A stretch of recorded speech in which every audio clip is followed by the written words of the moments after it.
Баршаңызға сәлем, менің каналыма қош келдіңіздер. Өткен мастер-класста біз осындай балетке тоқыған болатынбыз, және оның бетін осындай бантик тоқып әсемдеген едік. Бүгінгі мастер-класста осы бантиктің тоқылу жолын көрсететін боламын. Ол үшін ең алдымен 42 ауа ілмегін тоқып аламыз. Сосын оны осылай тегістеп ұстап тұрып, оң қаратып, барлық ілмек оң қарап тұру керек. Осылай оң қаратып,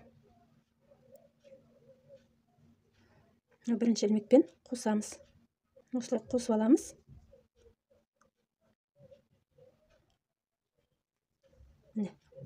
Енді бір ауа ілмегі, келесі жанындағы ілмекке жай ғана столбик тоқимыз. Одан кейінгісіне жартылай накидті столбик. Осылай осы үшеуін біріктіреміз. Тағы да келесісіне тағы да жартылай накидті столбик тоқимыз.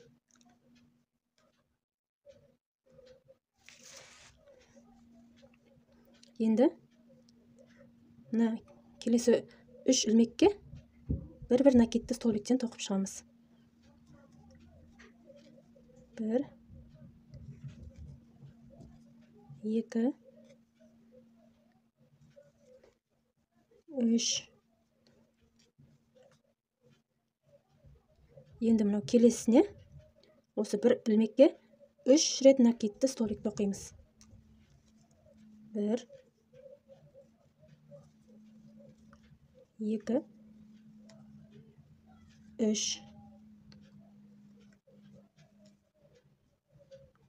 Келесі бесеуіне 1 2 3 4 5. Бесеуіне бір накидті столбиктен тоқып шығамыз. 1 2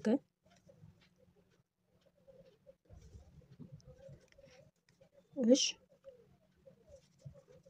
4 және 5. Одан кейінгісіне мынаған бір ілмекке 3 рет накидті столбик тоқимыз. 1 2 3. Енді мына 3 столбикке бір-бір накидті столбиктен тоқып шығамыз. 1 2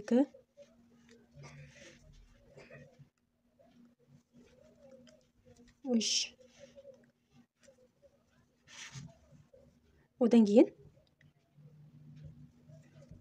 накидті жартылай столбик, біріншісі жанындағы да жартылай накидті столбик тоқимыз. Одан кейінгісіне жай ғана столбик тоқимыз. Одан кейін жай ғана қосу ілмегі, тағы да қосу ілмегі,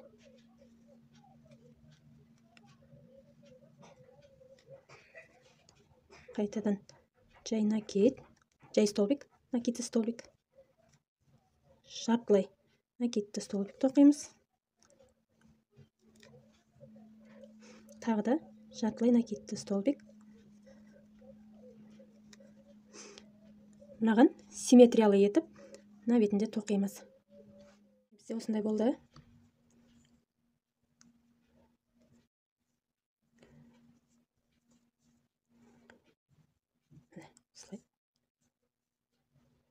Енді мына бантиктің бауын тоқимыз. Ол үшін 25 ауа ілмегін тоқып аламыз. Жіпті 2 рет орап аламыз крючокқа.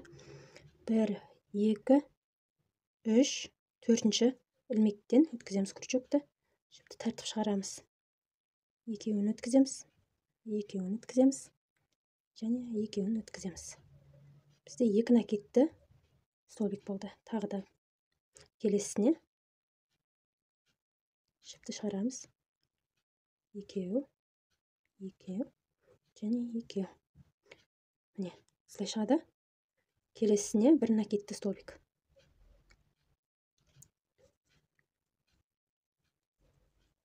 1 2 3. Міне, 2 накидті 3 столбикті оқыдық, 1 накидті 3 столбикті оқыдық. Енді 3 столбикке, 3 ilmегімізге осылай жартылай накидті столбикті оқимыз.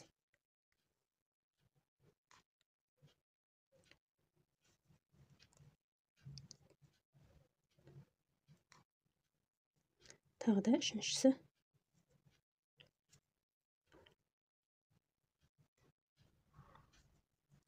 Енді келесісіне накидсіз жай ғана столбик, одан кейінгісіне қосу ilmегі, одан кейінгісіне 5 рет накидті столбикті оқимыз. 1, 2,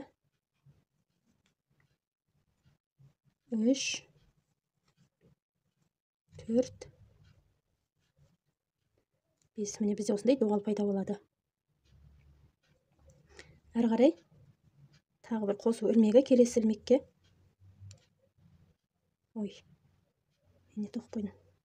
Қосу ilmегі. Осылай тартасыздар да, осылай өткізіп жібересіздер. Келесіне накидсіз жай столбик.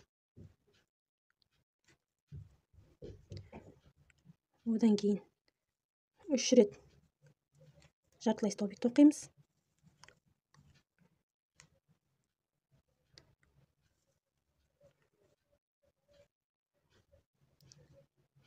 Одан кейін 1 накидті столбик 3 рет оқимыз. 1,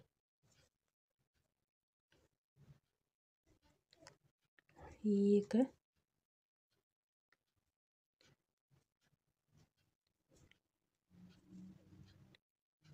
3. Міне. Енді мына соңғысына 3 рет 2 накидті столбиктен тоқимыз.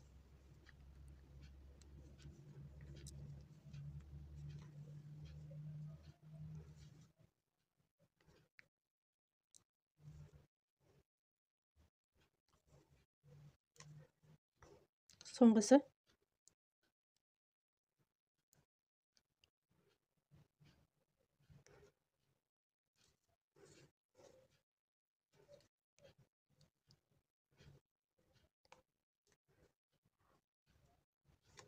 Міне. Осылай болды. Осылай аламыз да. Осылай.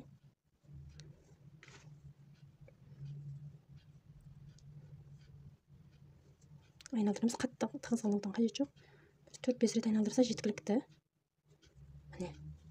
Осылай бізде бантик пайда болады.